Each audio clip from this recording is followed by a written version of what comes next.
this is not a Supercell problem, but there's also business reasons why you're going to want to sometimes spike revenue during certain times of year, especially when you're like considering UA budgets and that type of thing, right? Like you might be okay with a hangover effect in February or whatever, or vice versa, maybe not. So outside of those like core monetization and economy changes, there's been some really strong social features. So they have new 5v5 game This mode. is no bullshit gaming podcast, 2.5 Gamers. Sharing actionable insights, dropping knowledge from our day-to-day user acquisition, game design, and ad monetization jobs. We are definitely not discussing the latest industry news, but having so much fun.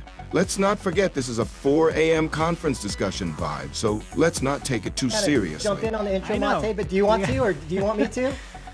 I think, what can we do? Like, we can jump straight in. My name is Matej Lancaric. We have Jakub, we have Jake, and we have Ken.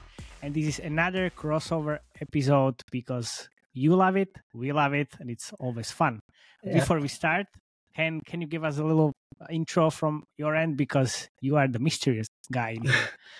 Yeah, I'm Ken Landen. I'm a director of product at HitFactor, which is a Web3 gaming company. And previously, I've worked at Congregate, at Scopely, at Activision Blizzard, working on mobile games, PC games, console games, and I'm a big Brawl Stars fan. If you guys can see the video, I have a Brawl Stars on and lots of Brawl Stars swag. So, yeah. Matej, I don't think we really established what we're talking about, so maybe I can just jump in. Or okay, so go on, guys. So as a lot of you guys know, we did a crossover Monopoly Go on Monopoly Go profitability, controversial. So given how successful that was, we wanted to cover a topic that is not so controversial, which is Brawl Stars is going freaking nuclear, right? Or it did. Now, we expect that from Christmas kind of push, things like that. But we have not seen the kind of numbers that we have recently seen in Brawl Stars since 2020, 2021. In 2022, 2023, Brawl Stars kind of started going down. We'll talk about that. But what we want to talk about today, the whole focus of this discussion is WTF is going on with Brawl Stars. There's a lot of stuff that is going on at Supercell. They talked about structurally changing live ops. And it's very surprising for a game that's this long-lived to have the kind of huge boost that we've seen in a game that like Brawl Stars. So that's why we have brought on 2 of the 2.5 gamers. Yes. I'm going to assume Felix is only with one half. He's the half gamer, so we switched his non-gaming appetite for you guys because you know what you're talking about. Right. And also Brawl Stars 0 ads, so he will be just sitting here and then smiling. Right. For now. Oh, look at that. Okay, interesting. And we brought Ken on because he knows, he's bringing the product management expertise, having worked at the companies that he talked about. I'm here more for, laughs.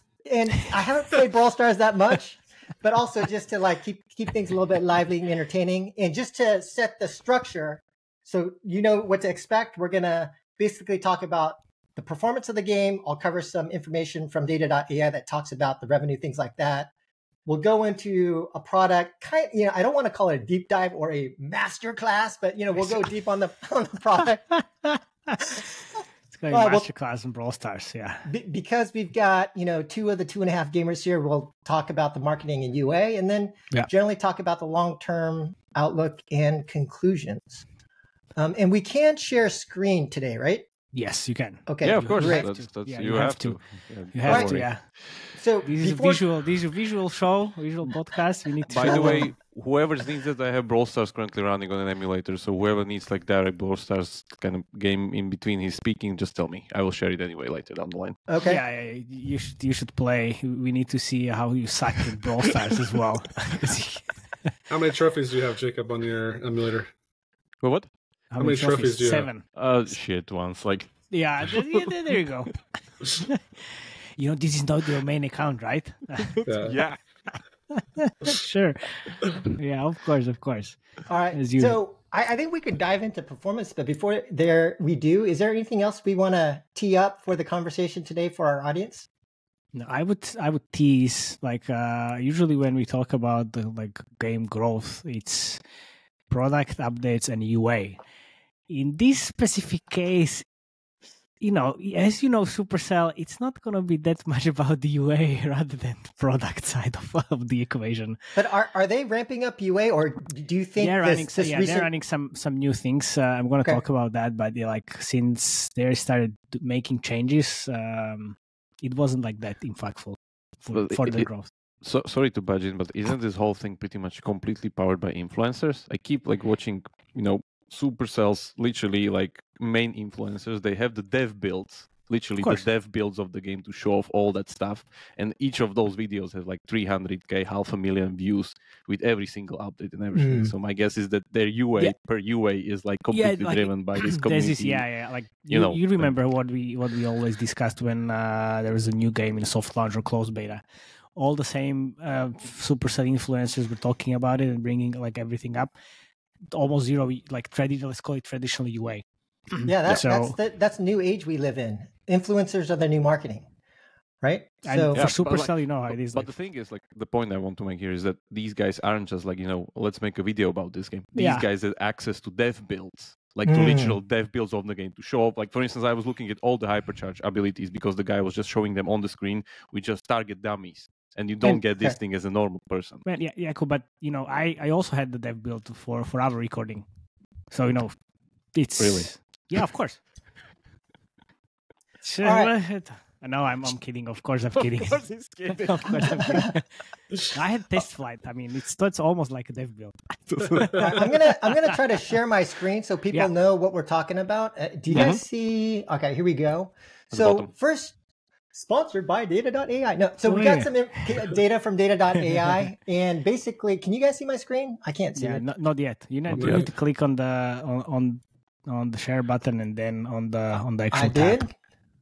I think it is not working.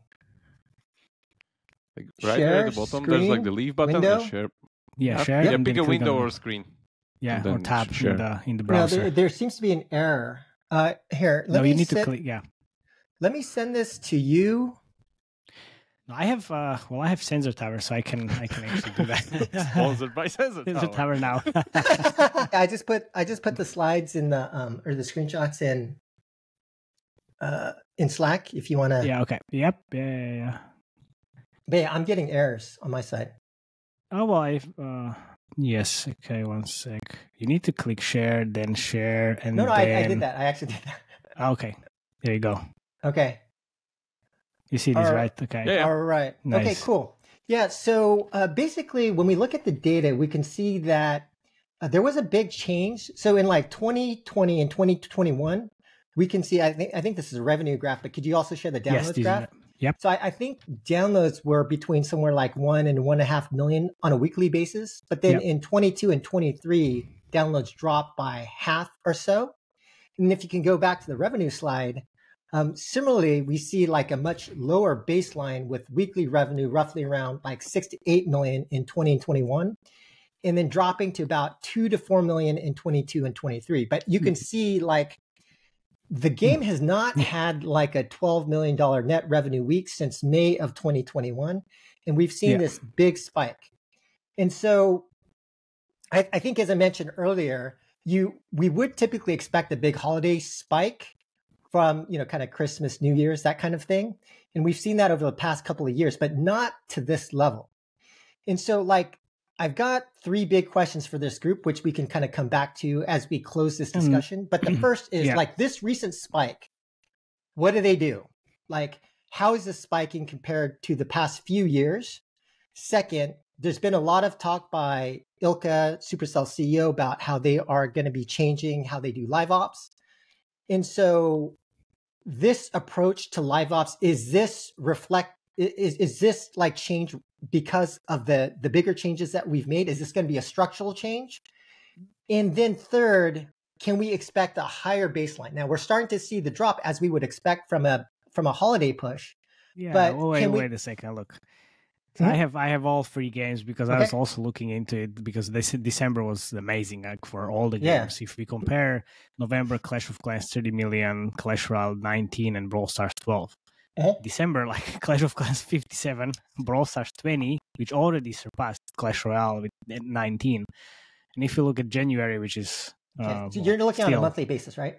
Yeah, this is monthly. Yeah. This is monthly. So Clash of Clans is 37, and then Brawl Stars 29. So up by 9 million, and I think like we are gonna see maybe 1 or 2 more millions coming in when the data for January is gonna be closed. Okay, and it's like by what, like 40% more than the Clash Royale for January. It's like, wow, Yeah. okay, yeah, that's this nice. game's for real, right? yeah. Like, it's happening. Yeah. Okay. All right, so that's like the data. I thought we could probably shift into the game itself and things like that. But is there any other comments or thoughts about the data from you, Matej, or Jakub, or Ken? If you can return back to that penny graph, the ones is more granular, the JK I shared. I can just do or this you can by, just put it there. Yeah. Like just what I day. wanted to mention for people not really following this, and I guess can support me on this one, is that I think Brawl Stars is like the most kind of game that went the most drastic design changes throughout its life cycle. It was nearly killed in soft launch. They literally changed the game from portrait mode to landscape, like last whatever patch. They completely changed the gacha system, because before they would have this kind of a, let's say, very shallow gacha system where you would get like solid tokens, where you would just get the brawler and there's nothing to it. You just have it, and every duplicate of that brawler would just give you soft currency, which didn't work out, of course. Everybody was saying that. And then the other very important change which happened in 2022 was they removed random loot boxes from the game, which also pretty much kind of doubled down on the decline of the game, which I think Javier had an excellent article on this, where he literally said that like it like destroyed like 14% of the baseline and just he accelerated. I think he said like it bumped up the revenue, but then it declined quite heavily. Yeah. So Franks actually are planning a talk at the upcoming GDC about that and how it was really bad for their business. So it'll be interesting to hear that. Okay. Right. And Jakub, to your point, I think that's one of the stories that's pretty famous in terms of how Brawl Stars nearly got killed. And it was true from what I've heard that a lot of the executives and management team did not believe in the game, and the only folks that believed in the game was the actual development team, but they believed in it so strongly that they were given the license, the authority to kind of keep going, and it's a good thing that they did. But yeah, it's definitely a good lesson learned for other people in the industry to learn about. It's like, how do you make these product decisions? And maybe I talk for another podcast, but how do you actually do product validation, and how do you make that kind of go, no go decision? But anyway. Another bit of information about why the revenue dropped off so much in 2022 is that they pulled out of Russia, and Russia was accounting for a very large portion of their install base and revenue base. So, interesting. Okay. Yeah.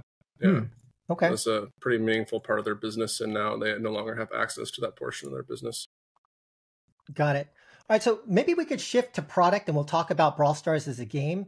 And I thought that I could, before handing it off to Ken, because Ken's like the more seasoned guy and he's got like a lot of experience with Brawl Stars, but I thought it might be interesting to even get, a guy like myself who's more like product strategy oriented. And I just started playing Brawl Stars. I haven't played that much, but I can kind of give you that kind of new perspective playing for the first time. And I mean, I played it years ago for like a few minutes, but then that's about it. And I think the first thing that I noticed when I was playing Brawl Stars is that the game does have like that trademark Supercell simplification. I mean, the main screen is, I would say, relative to like the Clash games, more dense. I think you can share the screen and just feel free to give it to me. Yeah, but I think we still find a relatively tight core loop for what they are trying to do with like 8 different game modes. So it's about as tight and simple as I think you can get relatively for all the features that they have packed in. And from my perspective, I would say that the gameplay itself is, in my opinion, relatively simple, with a heavy orientation towards micro with almost zero macro gameplay. So it's, from my perspective, it's all about abilities, ults, differentiated brawlers. And you do have some, the kind of like the basic micro concepts around ability, CC, kiting, all that basic micro stuff. So it's, again, relatively simple. But in my opinion, the complexity comes not in so much in the micro itself, but and again, there's no macro, but rather in the gameplay modes. And I think that's where they make the game a little bit more interesting by having all those different modes, different ways of playing. The maps are basically flat with obstacles. You don't have like macro types of maps with like lanes, minions, towers. There's no, as far as I could see, early, mid, late game objectives, no damage types. And so there is, I believe there was some notion of like a range versus melee and different kinds of range abilities. And you do have some micro notions of like gap close for melee characters and things like that. But otherwise, not super complex micro. And again, almost no macro as far as I can tell. So for me, again, this is like the new player perspective. Where the game shines, in my opinion, is just letting players play with variety in the modes and easily with friends in the way they want to play. So solo, duos, 3s, 5s, just having a bunch of different modes to keep things interesting and fresh. And I've really been, a huge believer in the thesis behind enabling co-op game experiences. And I think like, especially through COVID, that's been like a kind of gameplay experience that a lot of gamers, especially younger gamers, are used to and looking for. But from my perspective, that's really where the magic of Brawl Stars comes in. Also, games are really fast, especially when you start. It's basically instant matches, which I believe is clearly because of bots. And then matches can drag a bit as you get to higher ranks. I suspect they're using some kind of hybrid in terms of bots as you get higher up in the ranks. I don't know. I haven't played enough. But I would say compared to a MOBA like a League or Wild Rift, the game is like, a 3 out of 10 in terms of complexity if a MOBA like Wild Rift is a 10. But that may be appropriate for mobile, right? And I think there's probably a bigger discussion we could have on another podcast about micro versus macro and why is like RTS not popular anymore relative to like MOBAs. And for mobile, is a game like this more appropriate for, again, less macro, more micro, that kind of thing. But I would say that it seems like they've really kind of nailed it in terms of the balance that they've struck and kind of what they've done with the game. So anyway, that's my new player perspective. And go ahead, Jacob. No, just like one thing, because I can guarantee that Matej doesn't know what micro is. So if you can explain that. Okay. No, it's like okay, so let's see, like when should I ask? What the fuck JK is talking about? What's micro versus? It's common MOBA terms, but yeah, please JK do. Okay. So okay. Well, so maybe we'll get there. Micro is like your actual gameplay, controlling the character, moving around, shooting, all of the like controlling the character. Macro would be more like things like in a MOBA, it'd be like your itemization strategy. It would be your lane strategy. Like, when do I shift from this lane to another? Do I gank or not? And so it's like when you're collecting money and you're thinking about which towers to take down, it really comes from the old RTS days where, the macro side was like you're building the base, you're trying to decide what units to build. The micro is when you're actually like fighting other enemies and stuff. And how so good you can click. Yeah. And so an important concept behind the balance between micro and macro is really about, kind of like, the amount of complexity that you're introducing into the game, right? Because if you have to so there's a theory that in RTS games today, that the current audience, it's just a little bit too much for them to keep all the macro and the micro. Like, you got to be juggling a shit ton of stuff in your head. Yeah.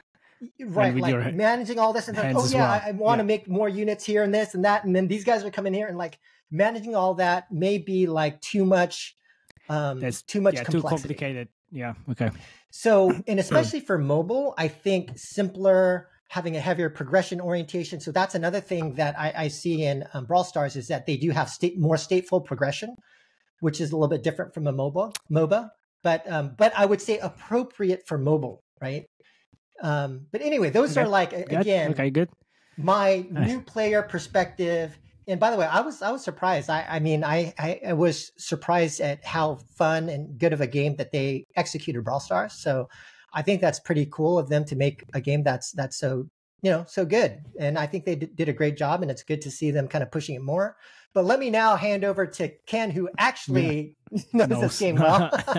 Knows what's up. Yeah, I think it's interesting that you say that there's not very much macro, because I feel like there's definitely not at the early parts of the game, but there is, like, the more you progress through, then you uncover more. Okay. Yeah, and I think both myself and maybe the developers see the game more as a FPS than they do a MOBA.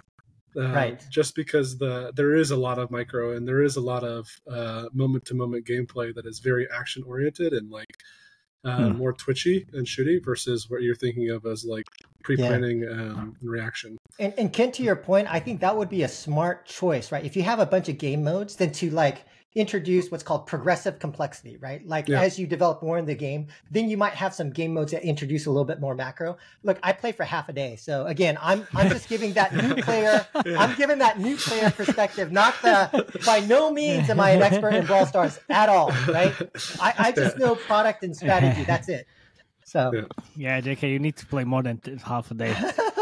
Usually. Yeah, we'll play like for a week when we try to review a game. Well, I play for a week, Jakub plays for a week. I knew you guys were going to be on, so I was like, I just lean on those guys. you pulled out Felix, like he does this usually.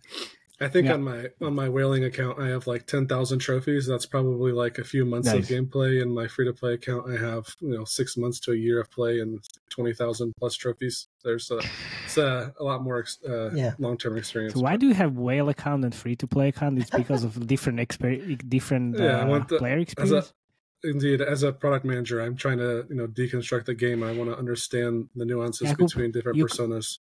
Do you listen to this? Because this motherfucker is never paying anything. It's like, oh well, I want to have just free to play experience. Like, but where is that? Like the other part of the equation? You need to also have the. Yeah, Ken's right here. Like Ken's right. I should be spending more in games to have like a different account experience. Thank you. Make Matej pay for it. Keep the expense account. Thank you. Fair enough. I just want to say, like, we need to have you on the podcast more, but now I'm not so sure. Yeah, so far as like a deep dive into the actual changes that could have contributed to this huge uplift in revenue, during the November-December timeframe. The big things that kind of stand out to me, just off the bat, both as a PM and as a player, are they've added new monetization verticals. They've really gone after their economy management, and they've made massive changes to some of their current monetization mechanics to kind of shore up their economy. They have new IAP tech in the store, so like new types of offers that they didn't have before, which also includes access to random chances. So they can, they've sort of brought back the gacha without it being a gacha. Super heavy winter sales. I don't have great screenshots of this to share with you guys, but they were heavily discounting some of their legendary brawlers and mythic brawlers during December. And then also on the live ops side, they have super focused social events, which we can share some screenshots of later on. But going back to like new monetization verticals and economy management, the biggest thing by far that will be apparent to players and apparent to PMs is this change to the Brawl Pass, which Jakub's showing off right now. Yeah. The first thing that jumps out at you is on this screen, you can see that the purchase button for both of these offers is now in fiat currency only. There's no gem currency purchase option. So players who were free to play previously, who had stocked up gems, were able to buy these passes, and now they can't. Yeah, so that's a huge deal. So this is the primary IAP for the game. Like the highest amount of conversions are likely on this IAP, and huge changes. We can actually check that. Yeah, go on. I will check it on the backend. Yeah, no worries. Additionally, they've made changes to the structure of this Brawl Pass. They've pulled out the main brawler from the Brawl Pass, so you can no longer earn the main brawler from the Brawl Pass. Jakub, and I were talking before the podcast, and he mentioned that you can still earn brawlers in the Brawl Pass through this Star Road currency that they grant you. If you have all of your Star Road complete, that will different story, but you're already not caring about the brawler in there. They've also more heavily dropped in skins inside, so you can see that this Brawl Pass has 2 very heavily detailed skins with lots of different, animations and PFX that are like thrown in on top of it. You have custom models, custom effects, custom textures, etc. The previous one, I think, had 3, maybe more skins attached to it. So there's just a lot of new cosmetic content inside of here. So, quick break, and a question for all of you. Like, what do you think is the most purchased item in the game? And it's not the battle pass. You're checking the data analytics there. Yeah, I'm checking there. I mean, for this kind of game, and again, I don't play. I've only played for half a day, but for this kind of game that's champ oriented or brawler oriented, I would assume it's direct purchase of brawlers. Yeah, it's actually like 170 gems. It's a gem purchase. Oh, you're talking about the SKU. Yeah. Rather than what they spend on. The SKU, the SKU. Yeah. Well, Ken, maybe I could ask you a question. Like, usually for these kinds of games, they'll release a new brawler or champ or whatever that's broken, and then they'll nerf it later. Is that the strategy here too? Is that how they monetize this game? My game design friends on the team would not be happy with me saying this, but that's absolutely come on, what happens. It's absolutely what happens. Of course. Yeah, the question around always all the time. That question around what SKU is selling the most is like a trap at the company, because the answer to most PMs is, it's the Brawl Pass, but it's because the Brawl Pass used to be a gem SKU and now it's IAP SKU. So I wonder if that's changing now that it's IAP I think so. SKU. Yeah, I think so. This is just like all time or like some last whatever. By the way, can we talk about like this kind of a notion here, because I think it's kind of missing the point here. Because if I remember correctly, the Fortnite documents that were revealed during the lawsuit said that Fortnite is making only 16% of revenue from the pass and actually 70% from the store. And if I remember reading out like stuff around like battle passes and stuff around these things, is that there should not be your main monetization kind of it's more like an engagement. More of an engagement, because in the end, as you see even here, like they are the biggest discount in your economy, and we like all know how it went well for Clash Royale when they introduced like a season pass mechanic into it. So do we think that currently, regarding the overall revenue, especially those big spikes that we've seen lately, this is mostly coming from Brawl Passes, like percentage of overall revenue? I think there's just so many different revenue verticals that it's hard to point to one as being the cream of the crop, the biggest one. They've also, we'll talk about it a little bit later, but they've also increased the progression depth quite a bit on each of the brawlers, or on a bunch of the brawlers through Hypercharges, which is a huge coin sink, and they're releasing those at a similar monthly cadence. So in the data, it'll be very difficult for us to pick out whether or not it's Hypercharges that are pushing on revenue, if it's these passes that are pushing on revenue, or if it's specific IAP offers. Jakub, I would probably think that you're right. That like if they just introduce the Hypercharge, my understanding of Hypercharge is like a double new power bolt progression layer. If I get then I would assume it's brawler direct purchase and trying to get that Hypercharge would be my guess. It's driving most of the revenue. Yeah, again, it's quite a bit. Just from a strategic perspective, I would guess, not from playing. Back on the Brawl Pass, they've done a few other interesting things from an economic standpoint. If you open up the Brawl Pass and scroll all the way to the end, they've changed the final unlock. So you now get random star drops instead of set currency. So previously, when you went past the maximum tier, I think it was like 50 coins, 50 like upgrade points, and 10 of the Star Road currency for every single additional level. So you could inflate your economy significantly just by pushing on that Brawl Pass. Now, because they have star drops there, which we don't know the full drop rates because it's not a purchased item, they can significantly control their economy that way by throwing in cosmetics there. They can do all kinds of stuff. But basically they're reducing the total amount of currency through that if players push past 50. Now, I've heard anecdotally from like their Twitter accounts and stuff that they've talked about publicly that there's actually more free currency for free-to-play players here, which is one of the ways they kind of managed the social aspect of changing this from a gem store or a gem purchase option to a cash purchase option. But yeah, that's kind of like a different story because it's in the past versus after the pass. Yeah.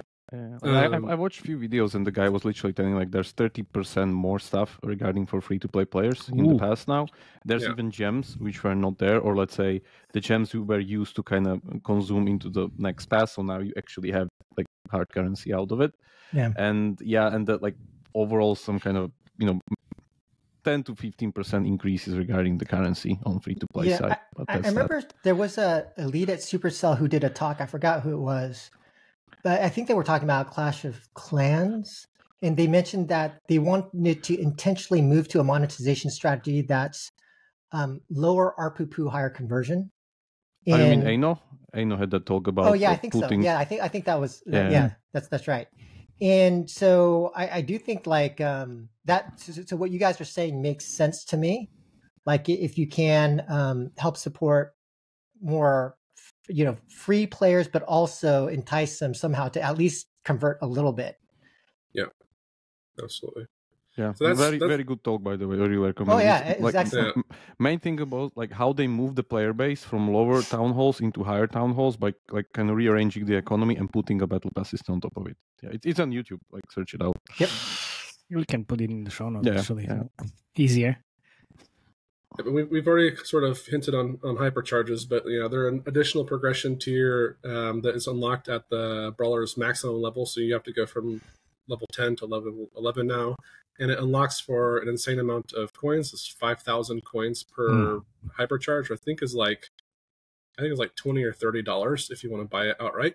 They often discount that in sales inside of the store, so you can sometimes pick them up for like $8 or $9. But it's a significant amount of new monetization for the game. There's 76 brawlers at the moment, and they're releasing these in batches. So like I think 3 or 4 at a time, once a month or once every 2 months. So they have some legs there. If they continue to release these once every few months for the next couple of years, they'll be fine. Just continuing to push on monetization for those brawlers. The next big thing was new IP purchase mechanics. So if you click on, Larry and Laurie are a pretty good example here, but you can see here that there's a tier purchase. You make a first initial purchase, and then you get a bunch of free unlocks throughout the time period afterwards. Nice. I don't know if you want to share, Matej, the ones that we have in our paper doc. They show a little bit different because some of the tiers later on are gem purchases, which is a slight variation from this Larry and Laurie purchase. And they also include star drops inside. Yeah, it's like a variation of what's been kind of trending lately. I think Monopoly Go was one of the first one to use it, where you have like 2 free kind of steps, then I purchased one, then more free steps. This one you mean? Yeah, those two, both of those kind of work in conjunction. Like, so really what you're seeing here is that there's a gem initial purchase that unlocks a few free purchases. And what's really important here is we're basically giving you free gacha pulls, especially a legendary gacha pull. And this is them reintroducing luck mechanics back into the game. I'd like to see them do this more. Like bring back more paid gacha, but like if the community didn't like it previously, maybe do something like it's only cosmetics. I think that would probably be supported, which also makes sense with them staffing up their live ops team a bit more. Yeah, but like the mechanic is really clever because like you think you're getting something free, but it's kind of counted in the price of the paid stuff. Absolutely. Yeah.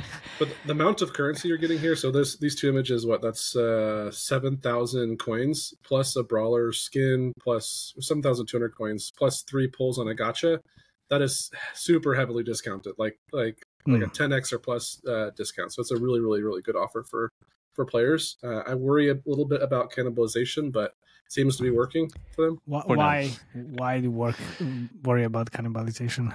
Because of hangover effect? Yeah, because of hangover effects. Typically, when you discount things at 18, 20x the value, you see pretty significant hangover effects the month afterwards. But I think they're combating this with the sheer amount of content. Like they're just pumping out so much new content that the hangovers are sort of like being avoided because people just move on to the next new thing. right? And they're just discounting the next new thing at the same rate. And it's almost like the original rate okay, but is isn't that like way to hell? Sort of. I think it's like the original price is what's the right term? You guys got to help me out here. It's like an anchoring price, right? Like it's a fake anchor, right? Nobody really ever buys at the real price that's in the store because they're always only buying through these discounts. That's that's purely that's basic game design economy. Yeah. Basic By game the way, design economy.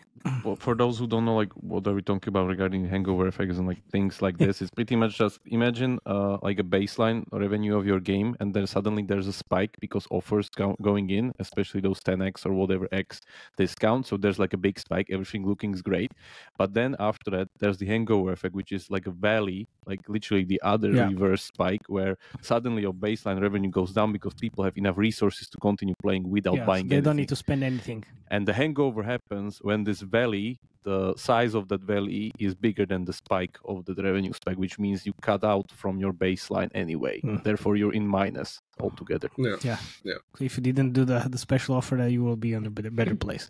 Yeah. Now, the one thing about that, though, that some people don't understand is sometimes that is intentional. Yeah. And the thing that a lot of people miss is not just like balancing your player economy, but balancing your player base, right? So, for example, like if you have tiered competition, this is basically the lessons we've learned from Game of War, right? Where you wound up having like these really high-end whale like super players, but nobody to beat up on. So like the middle just went away. And so then they started running all these sales and promotions to get lower level players up to the mid tier, right? And so sometimes for the health of the, not the player economy, but the player base so that you can do matchmaking and things like that, you might want to like have these kind of sales to get players higher up in levels and things like that. Yeah, I think we called it feeding the whales. Yes. And I mean, like, this is not a... continue sharing if you want. Yeah. This is not a supercell problem, but there's also business reasons why you're going to want to sometimes spike revenue during certain times of year, especially when you're like considering UA budgets and that type of thing, right? Like you might be okay with a hangover effect in February or whatever, or vice versa, maybe not. So outside of those like core monetization and economy changes, there's been some really strong social features. So they have new 5v5 game modes. This was introduced, I think, in November and December. They have a huge range of different modes now. Jakub, if you go to your events screen, you'll see 5v5 Brawl Ball there. Brawl Ball, okay.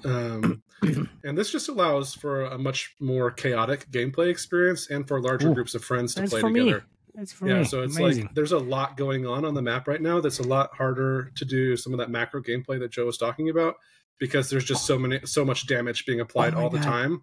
That would look so great in the creatives. Oh my God, guys. If you're listening, please put it in the creative. Seriously, like that's amazing. 5v5, that's what, Yeah, it's a lot of fun. It's by far my favorite gameplay mode right now. The second thing you can see again on Jakub's home screen, if he didn't lose his last match, I'm not sure if he did or not, is the new win streak mechanic. Which he did lose. Boo. But it's in the recording. So if you actually go back, then it's definitely visible there. Go to your player profile, click on Testomatic. There you go. Max win streak. You can see this little flame thing here. Nice. That's pretty cool. Super smart piece of UI. Every single player I know that's on my friends list constantly screenshots these and share them to each other. So it's like this sort of peacocking. It's a peacocking sort of like a small win that they used to have in the game, but they brought back. And now when you do win streaks, you get extra trophies. So you progress even faster. Ooh. Players are really, figuring out really smart ways to kind of maximize that by getting brawlers that have low amounts of trophies on them and then stacking a really, really high win streak and pushing on their total trophy pile that way. Jacob, come on, man. I only play for half a day. Come on, dude. It's okay. Hey. I think mine is at like my max was like 106, but I was playing on low trophy brawlers just to cheese it a little bit. What? Yeah. How is that impossible? Yeah. Nice. a few more community focused things. You can hop back into the paper if you want, Matej, because that's where we have screenshots of this. So the crux of this is that they have these community events where awesome. basically the community can do an action, and through that action they unlock extra additional awards for the entire community base. I think it's I'm not sure if it's like just completing brawls or killing other brawlers or winning matches. I'm not sure, but this is what you're talking about, right? Yeah, the top screenshot there is and then we'll talk about the second one here in a second. But like by doing a certain amount of I think it's killing a certain amount of brawlers, you unlock specific pulls on the gacha. You do double star drops, is that first green star there. And then all the way at the top end, you see what's called coin shower, which is a super attractive offer for all of the free-to-play players, because it means every time you get a win in the game, you get free coins. So like every single free-to-play player is pushing super hard in engagement to try to unlock that for the community. And then the top star there is a legendary pull for everybody for free. So like there's a lot of free value for free-to-play players. And then the second screenshot here, you can see of how they're kind of pushing on that with quests. So they have these 6 unique quests here that are 3 of them use this play again mechanic, which is ideally pushing players to just re-up the next play, so they push on their session length a little bit. And then the other 3 are play end matches with a team. And again, these are just trying to push on sort of that K factor type KPI where I'm having longer sections and I'm having sessions with my friends. And in theory, those types of KPI uplifts oftentimes result in higher engagement. They result in higher monetization because you're playing with friends who are also paying, etc. So yeah, those are some really cool community-focused items that are also pushing on their DAO from inside the game without having to, purely go on do UA.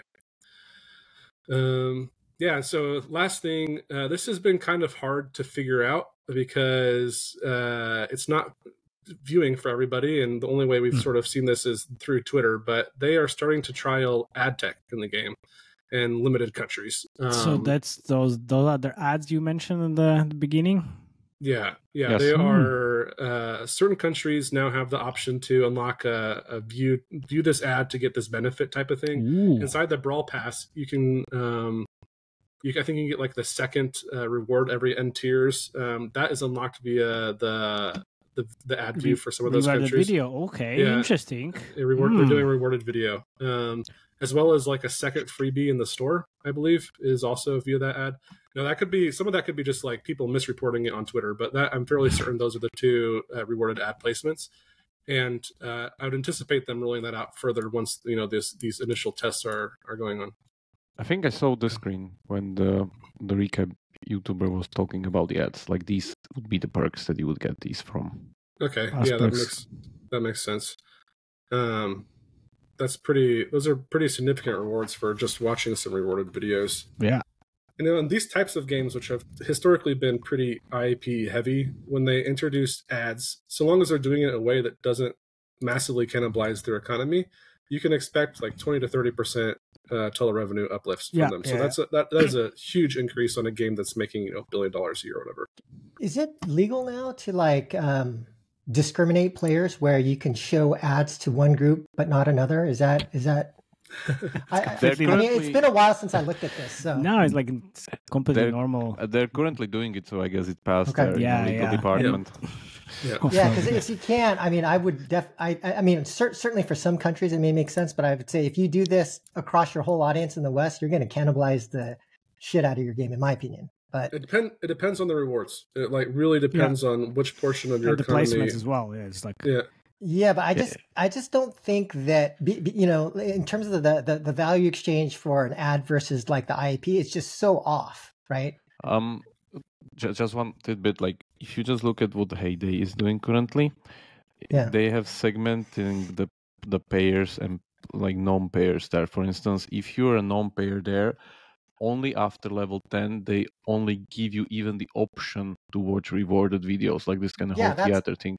That's exactly how you should do it, if that's legal. It is. They have a game that's currently Heyday. So what I'm saying is basically that I don't think so. They really will go with this kind of usual setup like we have in most of the industry, where there's like IPs and ads live in like one ecosystem, like whatever Survivor.io, whatever, like these games, they will probably What's still wrong want with Survivor.io?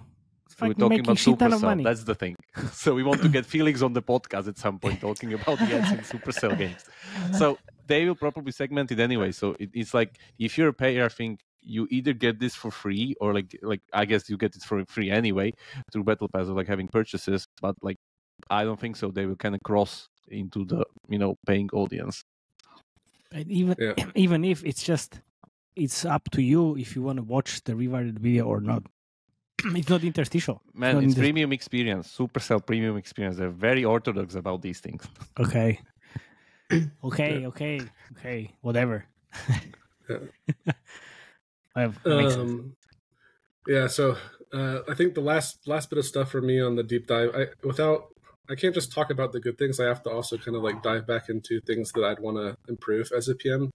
And if you open up the store, there's a lot of like unoptimized items here. They're not really doing a huge amount of personalization. For example, I'll make like a $100 purchase, and then the next day there'll be a bundle for like $4. Yeah, and like we know from everybody knows. Everybody knows. From the hiring that's going on at Supercell, this is primarily done because they don't actually have a PM working on the game, and literally it's the the GM is making the offers in the game every now and then. And they don't have a huge team to kind of roll out this offer strategy. Yeah. So, they need to either have an engineer create more programmatic systems to allow them to do personalized offers for different types of things. Right now, they're only doing it on the brawlers that you own. You'll get but also look, they have the data team, right? So they can create segmentation and then just talk to the team and then show the offers. Based on the segmentation. I need to talk to you guys after this podcast about what they got on the team and what they don't. Okay. Yeah, but keep in mind that before Matej, they pretty much still follow this kind of cell paradigm, like very lean teams. Yeah, and like I know, for instance, just at Triplight when we were doing Battle Legion, we have just one person that was doing the offers. It took so much time to just do the offers properly, and it wasn't like that big of automation, whatever. It just looked through Excel sheets, but it has price segmentation, it has personalization. We included like 4 behavioral factors of gameplay into it, and it could still like take one person's whole time, just offers, nothing else. Yeah. Okay. How many people would you say work on Heyday, just based on the $250 million they make here? Yeah, we can get super small. Five people. Yeah, $50 million per head count. Yeah, they just hired our friend Maya and as a GM, and then most probably is gonna grow the team quite heavily this year. So I think we can. Yeah. Wait, how big is the Brawl Stars team? Like 50? Yeah, they are growing. Frank has mentioned they are growing to 45 people. I think right now they're at like 39 or 40. Okay. So yeah, this is clearly a departure from their old model like that. Oh yeah, there is no cell anymore. No cell anymore. It's a very big cell. If you look at their LinkedIn, they're specifically hiring in UA admon, and admons and product managers, even though they're not all calling them all product managers. Just certain teams call them PMs, certain teams don't. And then some of them are also hiring in like in artists so that they can bring in more content, which makes sense for live ops team. So yeah, back on the personalized offer stuff, they aren't targeting my wallet, so they don't know, they're not sending me offers based on my wallet economy. They're not sending me offers based on spending history. They're only sending me offers based on the brawlers I have.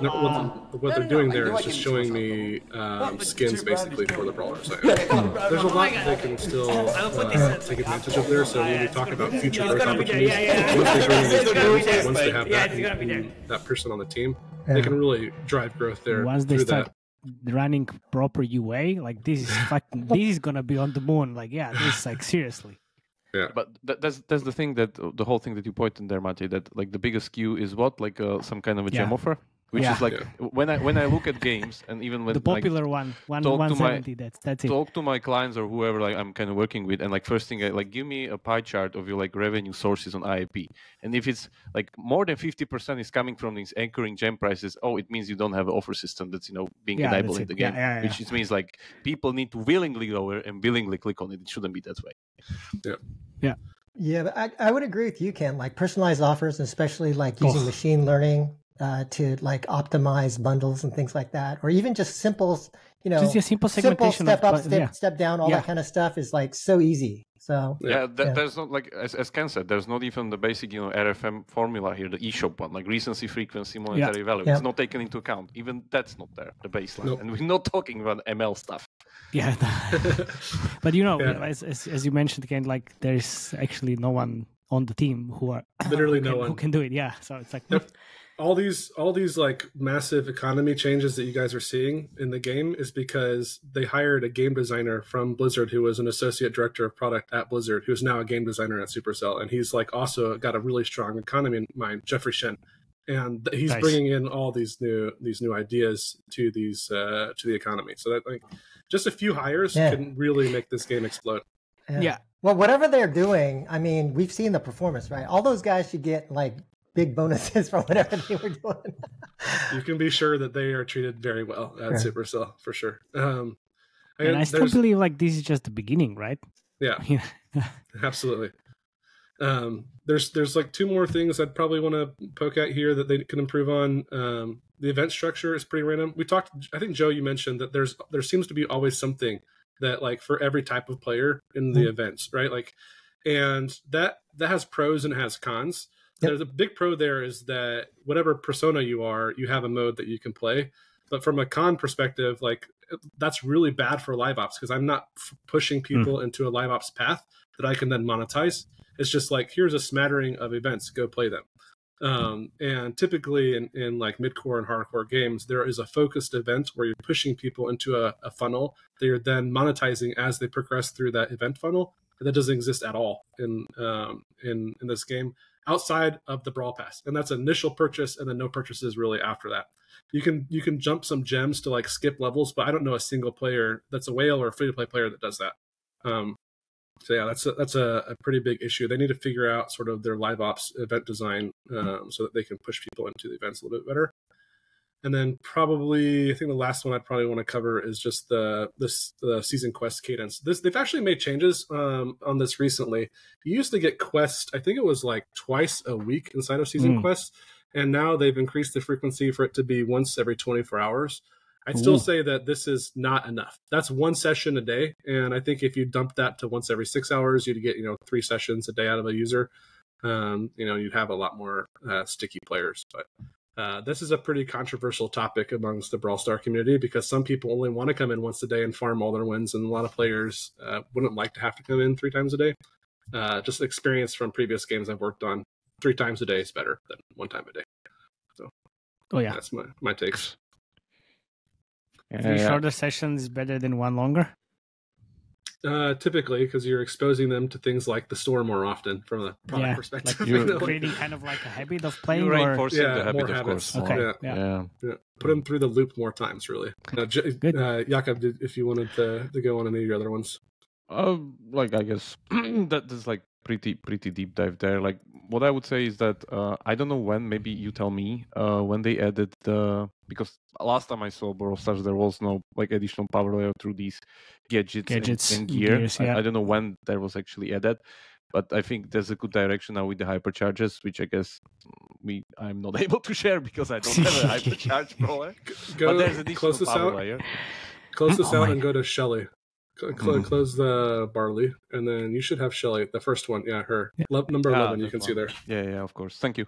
Yeah, so it's again like additional power layer here, which I think also wasn't really like you don't see it in Supercell games that much, that they're going this usual kind of you finish one power progression layer, we add one on top of it, and they kind of scarcely add I don't know, Town Hall, whatever Town Hall is that currently in like Clash of Clans, they don't really add them like there's no tomorrow, like usual games do this. Like let's just increase the maximum level. Let's put like one more power program. Like once pretty much your kind of payers eat out the content, you always want to add one more. So like this is, I would say, one of the shifts there, that like they're doubling down on scaling things through like HP damage scaling, which can go forever, but again, bloats at some point. So that's good, and that's, I think, is one of those things, as JK mentioned, that could be the main source driving the revenue spikes here, because suddenly this is new for everyone. Like what you do with power progression layers, it's an entry point, so everybody can start from scratch there, because it's a new currency circuit. Everybody needs to farm it out. Like usually, everybody, meaning the ones that are at the end, that they just have everything leveled up the same. Yeah. So that's like a big kind of a spend depth that's suddenly unlocked, but we'll see later in like 1 to 2 months if it persists or not. Because the other thing that I would say, they will probably need to, and I guess that's what's happening here with the Brawl Pass and like the free hero unlock, they will also need to speed up the progression to do the same thing as Aino was talking in that talk in Clash of Clans, that the more power progressions layers you have there, the more kind of this kind of whole lifetime of a game prolongs for a player that's starting now instead of whatever 2018. So now we need to accelerate his progression in the start of the game in order to catch up with people there. So now the game feels kind of more generous, but again, it's an illusion. So that works great. Yeah. Illusion.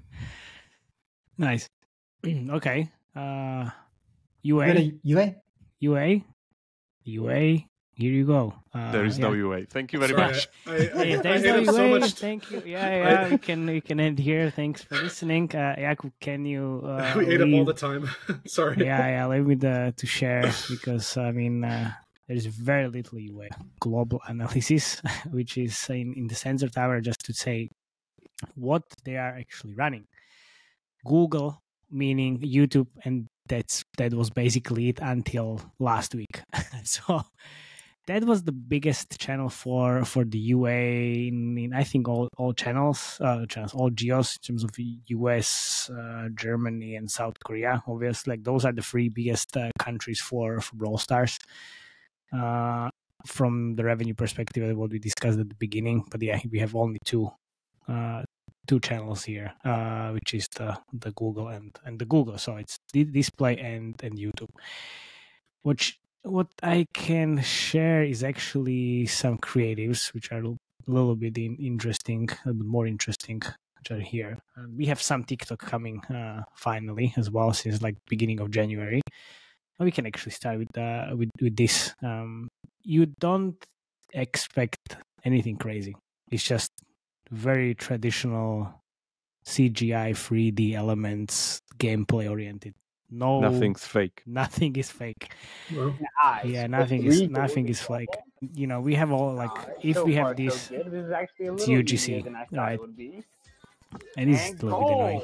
So the thing is, like with TikTok and it looks like they are starting to pay attention to more channels since like mid-January. TikTok is one of them.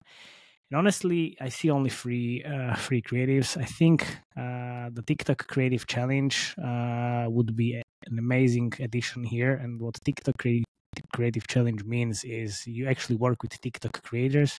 You just put the brief out there, and TikTok creators are kind of doing all these videos for you, and it can be anything from 5 to 10 to 20 per week.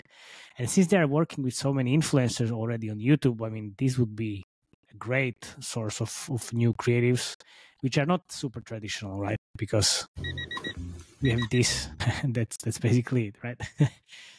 So it's kind of, I'm a little bit sad, because that's basically the whole UA kind of operations for this game, and I really hope this is gonna be way more than just a few videos here and there, and a little bit more spending as we go in 2024.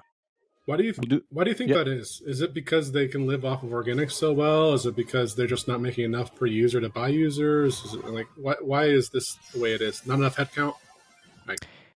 I guess it's not enough headcount. Then, like how traditionally they are kind of built, because you said like small team, like they don't do that much UA. Ilka said they like all their kind of 90%. 90% is organics, but you can live with this to a certain point. But if you're scaling like this, you want to grow on the UA side, and you want to grow quite a lot, because it's just like it's a shame like not to put gas into this machine. Yeah. Well, Matej, I'm seeing like just looking at data.ai, Yeah. it seems like they ramped up.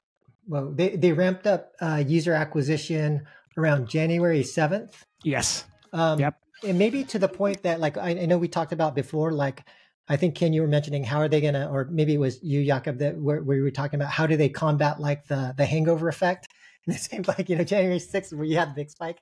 So maybe they are pushing UA to just try to like not have the numbers come down so much. But yeah, for whatever reason, it does seem like they don't do a ton of UA compared to like, some of the other games that do massive amounts. But that's the thing. Yeah.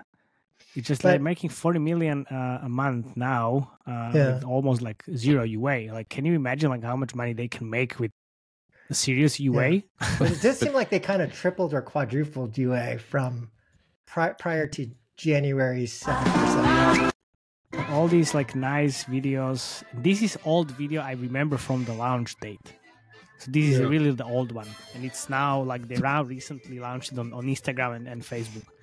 And it's still very small. I mean, we might see like some new numbers as we go, but all these other companies, Facebook, Google, TikTok, Unity, Applavin, Iron Source, like with this amount of budgets that you could potentially deploy in the UA, like you should be everywhere. Just look at Whiteout Survival. Like you open up fridge, like there's like 10 videos jumping on in your face that is actually Whiteout Survival. How big do you think is their influencer budget? Oh, Jesus, like huge. Yeah, a few millions. Absolutely. Yeah, easily. If you look at the promo videos for each patch, you can kind of just see how much money and polish they put into community management. It's insane. Yeah, I mean, like you remember like the launch date where they kind of invited in all the like creators and influencers to launch the game. And I mean, yes, that's like one of the pillars that you have from the UA point of view. But like it's not scalable. I mean, that's my thing, man. Like with Supercell, but honestly, like the whole industry has been bitching about this thing for like I don't know how many years, and I think we're either missing some kind of key point or there's some kind of giant misconception that somewhere that why Supercell is not spending shitloads of money on UA if the games are making so much money. I think it's because they don't need to. See, that could be it, literally. Like, because, for instance, the influencer marketing is just cheaper, and through UA, it would cost them more. That could be one of the things, literally, like Ken said. But maybe this is the profit maximizing UA spend. I mean, do we really know if more UA is going to profit maximize? Would it be profitable? Would it be profitable? Let's not go into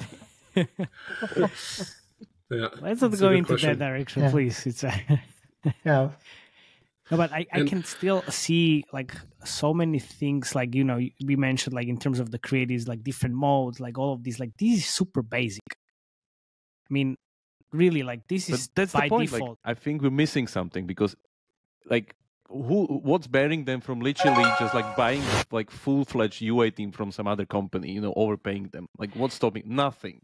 But like stopping them. Pause my the understanding is they have here. some expert UA folks. I can tell you guys why. I can pause the. So there's no additional like audience, which seems like very vague. I mean, there's always there's 8 billion phones in the world. There's always like new audience. 8 billion. It's always new audience, and if you bought all of them already, then like fucking retarget them. Yeah, that's but what's the maybe a different podcast, but what's the retargeting capabilities now? I would say very little again for Supercell.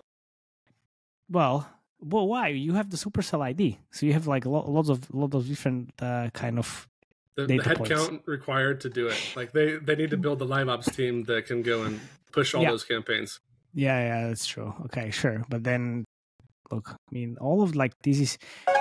Like it can be okay. This is nice actually, but it can be so much more to see. But yeah, I mean that's that's another discussion, I guess, that we don't see something. All right, there. so should we wrap this up with Outlook, guys? Should we close this out? God. I'm looking forward to see how this is gonna end on the moon, literally. If they keep doing this, like what they are doing with all the content, and it's not gonna be like a highway to hell, then yes, this is just the beginning. So maybe to wrap this up, let me bring back the three questions that I posed at the beginning of this discussion. So first, the first question was the recent spike. What did they do? And it sounds like from what I'm hearing from you, Ken, it was like more around offers, sales, and they've made some structural changes in terms of the game. Would you guys, is that the basic understanding, or what else was, so what did I miss? 95% of it probably is that new sales, new structures, new economy management. Oh, wait. New Key hires. That's what you said as well. Okay. Yeah. Growing the team that, allowed them to actually put more emphasis on this. The second question I asked was around the live ops changes. So it sounds like what you said, Ken, is they do have a bigger team. They're not going like the old school, less than 10 people team type of thing. They are delivering a lot more content. And I don't know, is there anything else that we should know about any specific live ops changes? It does seem like you mentioned they also have brought in specific experts in some areas like economy and things like that. Anything else we need to know? I just don't know how fast it's going to be, right? Like we saw the letter from Ilka, it was like last year, right? It was like the start of last year. Yeah. And, they're based in Helsinki. It takes a long time to get the best minds in the world to Helsinki to work on these teams, right? Yeah. And they're even starting to consider some hybrid work. They've been historically very against any form of work outside of the studio. So it might be difficult for them to get the teams in needed to scale up, but depending on how much they push, we'll see. I'm not super optimistic about how fast that's going to be. Okay. And then the last big question, the general longer term outlook, do we expect a new baseline? So I mentioned at the beginning, 2021, there was a certain baseline that they had. It dropped in 22, 23. Looking now in 24 and beyond, do we expect the game to have an elevated baseline based upon the things that we're seeing, the new kind of live ops team and the changes that they're making? What is your general outlook for the game? I can go with mine a little bit. So they're pretty much just few points. They're much less generous now because you cannot go infinite in Brawl Passes. You cannot just, buy the gems, farm out gems, and do vice versa. So that's nothing there. There needs to be specific dollar spend, inner or normal or plus pass, whatever. So that's there. Then there was new spend depth added on top of it because you have the hypercharge new power progression layer, which I think will last for some time now because all of those, 10 or how many brawlers were added, and they slowly add more. But I would imagine it would be like this kind of initial blob and then a little bit more stabilization. And hopefully by adding more and more those brawlers into the hypercharge power progression layer, they can keep up a little bit higher baseline, definitely. And then the last thing, somebody really should optimize the offers and like all the other things, and hopefully this can kind of keep up the hangover, or let's say the giant spike from going completely down and like just going the other way around, and maybe can even return to back to the loot boxes or gachas as they are kind of, I would say, slowly creeping in back into the game by changing their philosophy. And on top of it, we talk about ads, which again could help the game. So there's pretty positive outlook, I would say. It probably won't last as it is, as high. I would be surprised, but it will definitely be higher as the 2023, 2022 baseline. Yeah, I agree with everything Jakub said. Yeah. Matej? Yeah, I'm already seeing this as a very positive beginning of the year. Then on top of whatever you said, guys, then the more UA maybe, I'm still all for it. That can help. But I mean, guys, Brawl Stars team, kudos, amazing job. Great job. Yeah, and and again, I should not comment too much because I've only played it for half a day. But I would say I was surprised. I was like, dude, a micro focus. Like, I'm more of a MOBA guy. I love like that strategy and stuff, but I know in terms of the Western market, more micro focus seems to be the play in terms of top down. But I definitely think it's a great game. I'll probably be playing it a little bit more and and definitely was surprised at what a good job they did. Yeah. All right. Nice. So Great. to wrap this up, does anyone have any last messages for our audience about Brawl Stars or anything else, or should we wrap this mofo up? Yeah, we can wrap it up. Thanks for listening. Okay. Love Thanks, you. everybody. Thank you very much. See you around. Cheers. See All you right. around. Cheers.